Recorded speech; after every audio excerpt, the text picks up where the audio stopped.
அன்படங்கம். எப்போதும் மகிழ்ச்சியாக இருக்கிறது எப்படி அப்படின்னு பார்க்கும்போது, நம்ம ஔவையார் சொன்ன மாதிரி இனிது இனிது ஏகாந்தம் இனிது. ஏகாந்தம்னா தன்னிலை அறிதல். தன்னிலை அறியணும். நம்ம எந்த யாரோட உதவியும் இல்லாமல் யாரும் இல்லாத நேரத்தில் கூட மனசை மகிழ்ச்சியாக வச்சுக்கிறதுக்கு பழகணும் அப்படின்றாங்க.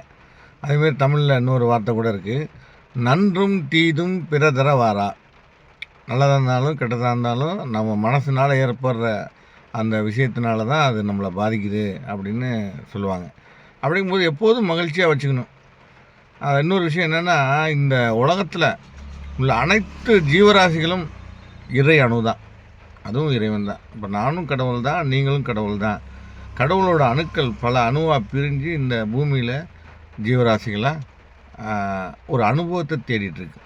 அந்த அனுபவத்தை தேடிட்டு அது இந்த உலகத்தை விட்டு போகும். அப்படி இருக்கும்போது எய்தாப்பில் உள்ள ஒரு உயிரினமும் நம்ம இறைவனோட அணு தான். அதில் சில துஷ்ட சக்திகள் இருக்கும். துஷ்ட சக்தினா அகோர மூர்த்தி. அவங்களும் இறைவன் தான். அவங்க நம்மக்கிட்ட பிரச்சனை வரும்போது நம்ம விலகி ஓடிடணும், கிட்ட நிற்க வேண்டியதில்லை. அவங்களுக்கு நம்மளை பார்த்தா துஷ்ட சக்தியாக தெரியும், அது வேறு விஷயம். அப்படி இருந்தால் இருந்துட்டு போகுது. அதனால் என்ன இருக்குது, எல்லாம் இறை அணுக்கள் தான். எல்லோரும் இந்த பூமியில் சந்தோஷமாக மகிழ்ச்சியாக வாழ்கிறதுக்கான விஷயந்தான் இது.